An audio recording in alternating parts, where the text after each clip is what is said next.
My name is Danny Winters, and I'm from Blair, Oklahoma.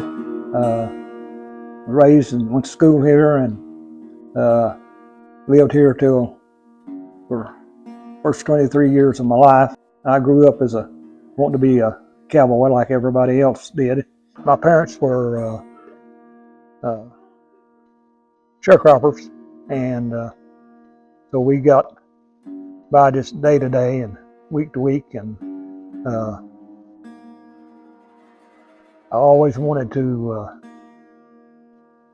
do more and have more, but I didn't see a way to do it. I've always wanted to have a ranch. I always thought about it, never thought I would be able to have one. Got into the real world and found out that if you don't have the money to start with, it's really, really hard, because people aren't going to, the banks won't loan you money if you don't have collateral. If you haven't had the experience in doing what you're asking the money for, they're not going to loan it to you. To make the money that you need to be able to be a successful rancher or anything else. And I was fortunate enough to get involved with Sonic and begin to make some extra money. I told my wife that I wanted to start looking around, and we would find some land and build us a small ranch and go from there. And we looked and looked and looked and never could really find what we wanted, and then got involved in the Sonic a lot deeper, and kind of put it on the back burner. In New Mexico, trying to develop a Sonic out there, and there was 1,000 acres of land in New Mexico that was for sale. And I thought maybe I could afford it. So I drove out to it and looked at it, and I said, if I buy this ranch, I'm going to put some wells in. And he said, no, you're not. He said, they have a law out here that you can't, they're short on water, and so they don't just, you can't do what you think you can do.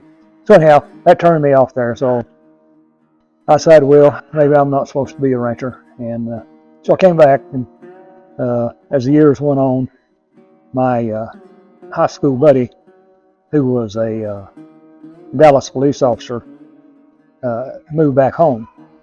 And he lived on a farm. And he and I got to talking, and I said, if I, would you and I go partners if you would run it, and I would help you get the cattle started? And he said, yeah.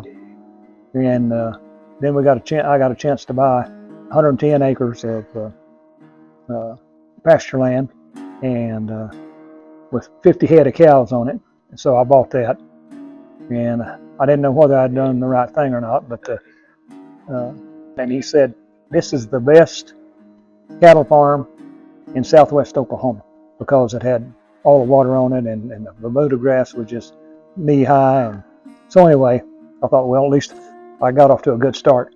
And so he and I ran it for a while, and we didn't know what we were doing. We were just let the cows run, and when they had calves, well, we got big enough and we would sell them. And then when I could tell he wasn't really wanting to be involved anymore, and I couldn't run it by myself, and I didn't know what I was going to do. We had a couple of farms by that time, and but then when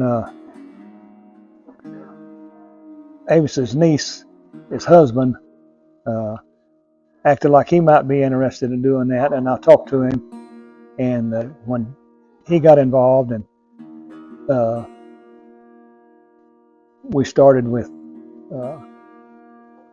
that one place, and then we were able to buy another one, and then all of a sudden we bought several, and we got lots of cows, and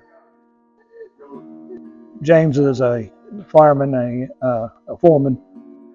He took it over and knew what he was doing a lot more so than I did, and I just gave him the reins and let him go. And we made a few mistakes along the way, but we accomplished a whole lot, and that surprised me. I never dreamed I would have that much land and that many cattle, and the ability to just come down and drive past those fields and see how neat the cows looked. So I thought, well, sometimes you just get lucky in life and everything falls together, and without you doing a whole lot about it other than just being in the right spot at the right time. And when I went to work at Sonic, I worked because I got a $10 a week raise in pay, so I took that job. That doesn't sound like much, but $10 back then would buy week's worth of groceries. After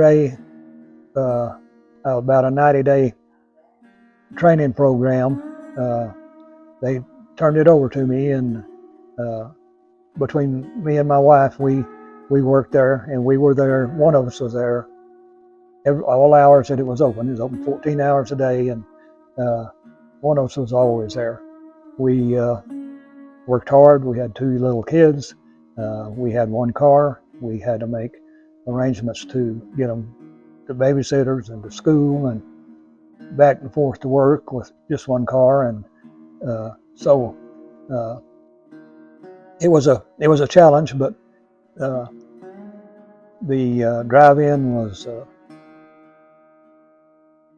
not very successful. It had been not taken care of. It was the high school kids weren't even allowed to come out there because of all the stuff that went on back then. And so when I took it over, I had all that to deal with besides learning how to run the drive-in. Thing that kept me going in all those times, there was one elderly lady that came out to the drive-in. She came 3 times a week, and she drove this big blue and white Oldsmobile. And she was a single lady, and she would get,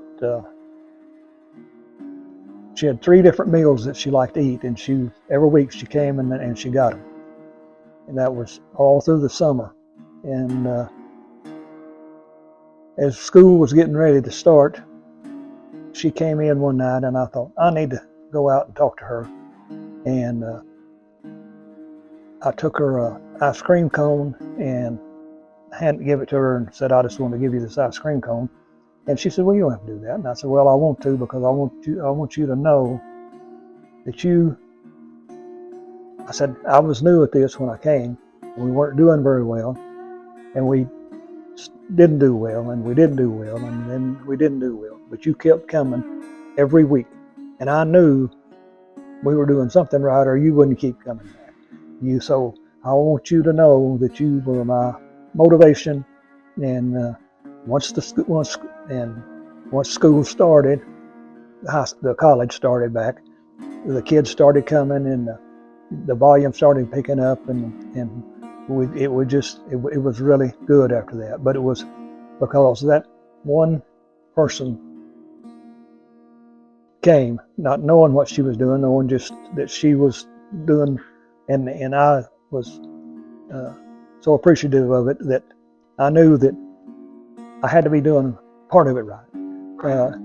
Partner sold me 15% interest in the business, and he co-signed the note with me, and I paid that part off, and then he sold me some more, and I paid it off, and but it still took me 3 or 4 years before the bank would loan me money on my own. They kept wanting him to sign it, and I finally went in and talked to the banker, and I said,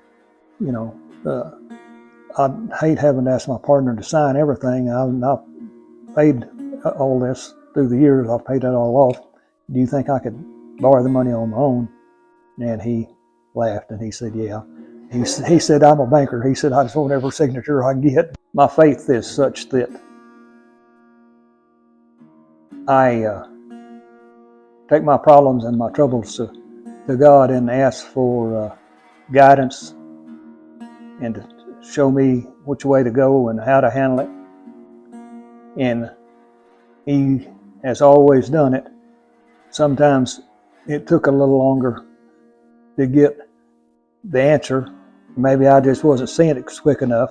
Maybe I was ignoring the answer he was giving me because I didn't want it. But he's guided me through all the times, the hard times, and I've been lucky. My wife has worked on my side, and I've had some really good friends that came into the business, and through the years that we just it's developed into. The main thing is you just have to trust in yourself and trust in what you're doing, and if you're making mistakes and you know you are, then you need to be able to change them and to adapt. And sometimes it's hard because you hate to admit, well, maybe I didn't do this right or I didn't do that right. But don't get so prideful in yourself that you don't think that you can't make mistakes, because you can, and you do. And you just keep pushing, and you hear this old adage that opportunity only knocks once. Well, that's not right. Opportunity is knocking all the time. You just have to understand that it comes disguised as hard work. And when you can't see through that, because the hard work is what makes that opportunity work. The main thing is you have to have the desire and the dedication and the determination. Yeah, my whole philosophy is there's enough out there for everybody, and we just need to share where we can and help the ones that need it and appreciate it. And